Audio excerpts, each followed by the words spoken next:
She Always Does This, an Apex short story. Written by Ninmast Nunyabiz. Chief Homkish finished getting directions from the nurse and politely extricated himself from the Siege woman's attempts to extend the conversation. The highly social and empathetic endosites had big hearts, every last one of them. The nurse's was bigger than his fist. He may have been a happily married man, but it was hard to miss with the way she kept shoving it up into her chest. But they had little more than slime between their ears. Besides, even if he were available and interested, there was no way he could think about flirting when he was there because one of his best officers was laid up. Hell, she wasn't just one of his best officers. He practically felt paternal of her. Not that he'd known her particularly long. As officers went, she was still pretty much the FNG. Still, he couldn't know her backstory and not feel bad for her. Dragged off of a post-calamity planet with promises of a better life, then thrown to the wolves the moment they found out she was one of them. No family to fall back on, no friends, and in a completely alien environment. She didn't look anything like a predator either. Smooth, pale skin, round, wide-set eyes, soft, floaty head hair. The kid had no claws, no fangs, no poison, no natural armor. Well, not that could be seen at a glance anyway. She did have fangs, it turned out, small, almost cute ones that looked more vestigial than functional. Not to mention she had to have the tiniest frame of anything he'd ever been told was a greater primate. When they dumped her on him and told him she was a predator, he almost punched the spindly little bureaucrats for being so stupid and traumatizing some poor alien girl. Of course, that poor alien girl had proven to be nothing if not full of surprises, and today had been no different. When he first heard she had jumped in the way of a gelosian acid spray to protect another officer, he thought he'd be confirming the remains at the morgue. The best-case scenario was that he'd have to brace himself to see her covered in third-degree acid burns and tranked into a medical coma on top of a blood-soaked sheet.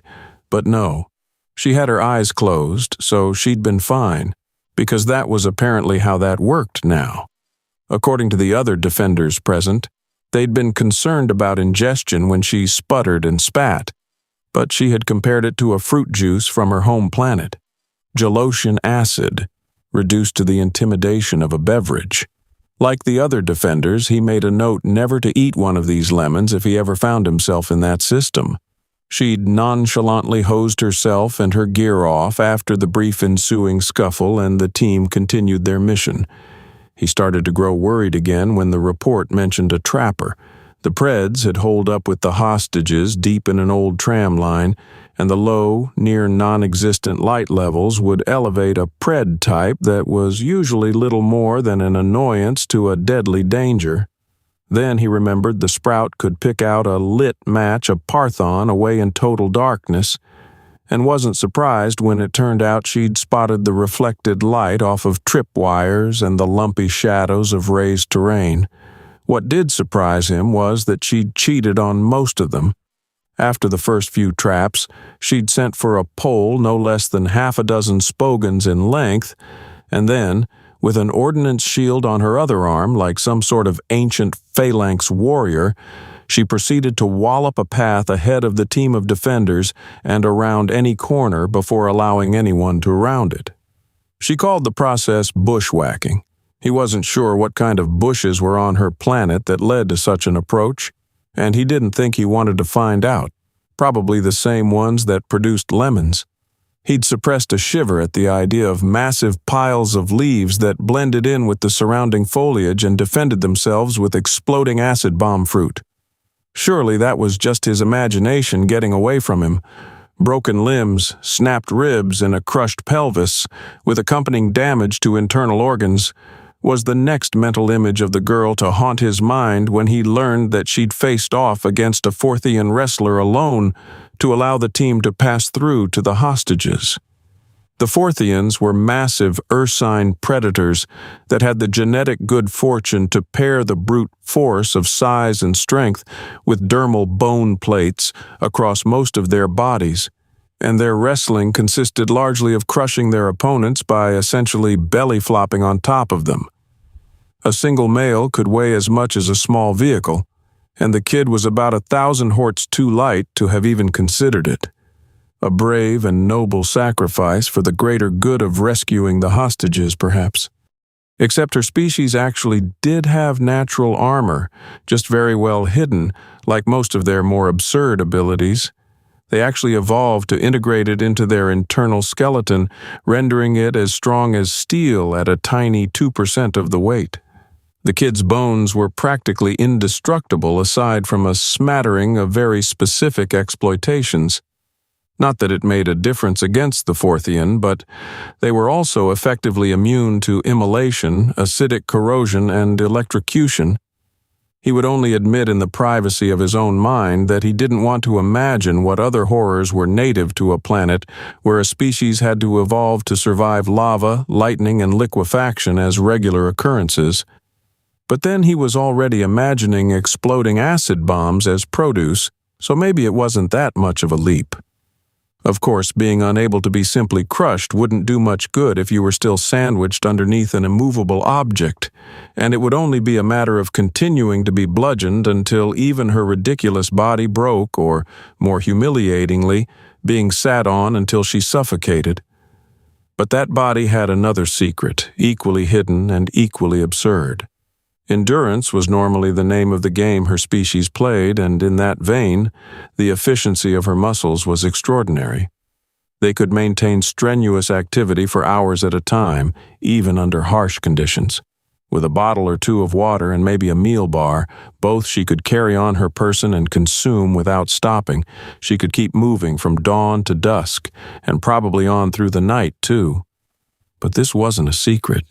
In fact, it was one of her most obvious traits, discernible by anyone spending any meaningful time around her. She could keep going longer and harder than any other defender, even in blistering heat and high nerves. That was all there was to it. When they still thought she was a herd species, the lab coats had assumed it was for fleeing predators. It was hard to argue against the merit of being able to run away for longer than your pursuer can give chase. And then they found out no, that was completely backwards. Being inexhaustibly tenacious was how her species hunted, because that didn't sound like it came right out of a horror hollow. But then came the secret. This endurance was a sort of low-power mode. In times of duress, their bodies could flip a switch and achieve feats of explosive strength on par with what other greater primates twice their size were capable of. For brief periods of time, they could even exert force 50 times greater than their own body weight, enough that the kid could have even juggled him if she had ever taken the notion. Suddenly, a match against a Forthian started to sound a lot more even than their sizes implied, and sure enough, she had dispatched the pred wrestler in short order, by repeatedly twisting his phalanges until he surrendered, apparently, and, of course, she'd overloaded her rig. Again, the device was supposed to be an equalizer, allowing all to operate at the same physical standards, regardless of innate strength or the gravity they evolved in. It also assisted in load-bearing and impact resistance, allowing most operating forces on the body, sudden or sustained, to feel like 1/10 of their actual weight or force. Rigs were, of course, tuned to the species of the wearer, which meant the kid's was tuned specifically to her, though the metrics were close enough to those of the Undpani, the closest Union member species in similarity, that it largely meant grabbing one of theirs and making some minor adjustments. And she did need it. Her normal muscular output was only a little above average. Every time the rig tried to augment those explosive peaks the same way it would her normal, everyday motions, however, it, quite understandably, ripped itself apart. He often wondered how they didn't do the same to her. This all just served to raise the question even higher. If the rescue mission had been a success, and every challenge the Preds raised was dispatched with such ease, how in all the stars in the sky did she end up in the hospital? He stopped outside of her room and took a moment to square his shoulders and focus himself on the proper demeanor. It had never had much effect on her, but it wouldn't do to look anything less than the part of the hard-ass chief, pissed that one of his own had the gall to get injured and pull him away from an afternoon of brooding and frowning severely at paperwork or something. He had a reputation to protect, a reputation that solved many problems between defenders just by entering the room. It wouldn't do to have rumors flying about that he was soft, worrying over individual officers like an old den mother. He was confident that every officer under him knew that he would fight for them at the drop of a hat, would stand by their side and support them against any political nonsense or overblown accusation. They also knew that he'd come down on them like 1.5 tons of bricks if their egos got too big and 3 tons if they went crooked. What he hoped they'd never found out was how often he worried about them like they were his own brats every time they went out on a call like this one. How he'd deal with the guilt if they didn't make it back. How he dreaded telling their loved ones that they were never coming back and it was his fault. The kid didn't have any of those, of course. No kids of her own, no parents, no siblings, no cousins, no one to hand her off at a wedding, no one to bury her at a funeral. The closest she had to someone waiting for her to come home was a holographic keeper. To so many others, even a surprising number of her fellow defenders, she was still the predator living among them. Events like today, despite how she risked herself for their sakes, only added to her reputation as the defender's pet monster. Somehow, knowing that there was no one to tell, no one who would miss her, no one who would cry at the thought of never seeing her again, it only made the heavy weight in his chest worse every time she went into danger. In a galactic civilization of trillions upon trillions of people, she was alone. No one should have been so alone. Even Preds had families, and yet she came into work every morning with a smile on her face as if she had it all. She smiled not for herself, but for them. Maybe that was why he worried so much about her. Such deep thoughts were ruining his game face, and he shook his head to clear it before centering himself again. Like any other public service or space, all of the doors in the facility conformed precisely to Galactic Union building code standards. In plain speak, that meant that some bureaucratic pencil pusher somewhere at some point generations ago, who had never once in all of his life lifted a hammer and wouldn't know which end of it to hold if he had, once looked at a chart with the absolute average dimensions of a hypothetical average Union citizen and ran that through an equation someone else had given him to determine the ideal doorframe. He then went off to his next self-important dictatorial task without ever giving a single thought to the extremes of that average. This left Chief Homkish wider and taller than every single door in any building built to the unquestionable doctrine of the Holy Code. He felt for those at the opposite end of that fictional average. He really did. Sure, he had to both duck and turn to pass through any door outside of his own home he ever encountered, as he did once more here, but at least he could reach the handle without having to ask for assistance. Chief. There, occupying the one bed in the room and turning toward him to act as if she hadn't heard him outside the door, was Defender Ashley Jones, the only human in all of Union space, the sole representative of the only known predator from a world so deadly that they developed a herd mentality, quite possibly the single most dangerous sapient species in the galaxy, or at the very least the most ludicrously difficult to kill, looking for all the world like a child whose parent just showed up at school while they were in the office. A glance over her form told its own tale of the day.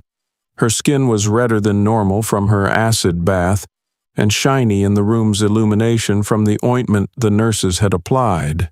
Some abrasions on one cheek, around her shoulders, and down her right arm in particular were covered in squares of taped gauze, light wounds from some of the more explosive traps.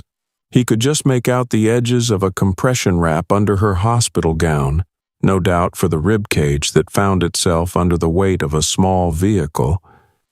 All injuries he knew full well she would have refused to acknowledge in her report, walked home with and self-treated with an ice pack, a lumbar pillow, and a beer. If the hospital hadn't gotten to her first this time, The primary suspect of that feat was the one injury that didn't correspond to any of the initial reports he'd received. Her ankle was elevated by a sling, wrapped in a compression sock and fully encircled by chemical cold packs. "Apex," he responded to her with her call sign in his best violently displeased voice. He motioned to the room around them rather than to her injuries, as if he didn't consider them worthy of notice. "Care to tell me what this is all about?" She had the common decency to look bashful, at least. Though her blush was hard to notice against the already reddened skin, the way she suddenly was looking for anywhere else to look was expression enough. "Ah, well, it's stupid, I am sure," he replied, making sure he put a sarcastic tone in there. "I still need to know so I can fill out all of the extra paperwork you've made for me today." She looked down at the sling and rubbed at the back of her head. "Well, there was a kid with the hostages. He was scared, and I figured some levity would lift his mood, and everyone else is with him, so I gave him a ride on my back. It was a big success until we were nearly out. We could even see the ambulances waiting to give them the once-over." Apex flumped back on the pillow on the angled bed that held her in a reclined sitting position. "And then I stepped in a pothole. I lost my balance, and all I could think about was making sure the kid didn't fall, so I turned around to catch him and gave my ankle a good old twist when it didn't turn with me." A pothole. How painfully mundane, he thought. No wonder she had hesitated to share it. And all because the hyper-predator that had just made a mockery of deadly threats decided to be a silly big sister. Homkish couldn't decide if it was wholesome or ludicrously insane. "Broken?" he asked. But at that she shook her head and scoffed. "Just a sprain. They're overreacting. I told them, get me an ice pack and a pair of crutches and I could see myself out. Instead, would you believe I've been offered nerve dampeners 3 times just since I got here? 3 times? Ah, yes. Pain tolerance, another human quirk." He wanted to grab her by the shoulders and rattle her back and forth. "Of course they offered you nerve dampeners. You sprained your fucking ankle." She'd literally damaged the very things fastening her body parts together, and it was just a sprain. Any other union species would have been begging for those dampeners, and she probably hadn't taken a damned one. An injury like that meant an officer would be posted up for a month, too, which probably meant the doctor would have a fight on his hands if she wasn't out of here and cleared for active duty in a week. Instead of pointing any of that out, he motioned to the rest of her injuries. "And let me guess, all of this is just decoration. You ever see a dominant predator pout? It's a damn sight." She crossed her arms and huffed and everything. "If I didn't know any better, I'd swear they just took the opportunity of having me here at all to make up for lost time. I'm going to need a shower to get all this ointment off, but oh no, I have to stay off my foot." She motioned toward the bathroom. "I told them that's literally what a shower seat was for, but the hot water could set off the inflammation they're putting enough ice on to keep a turkey frozen. And I'm sure the ointment itself is there for a reason," he sarcastically offered the ranting defender. He was not going to ask what a turkey was. Something in his mind told him that was a hole he didn't want to go down. The redirection worked, and she rolled her eyes. "It's just a little irritation.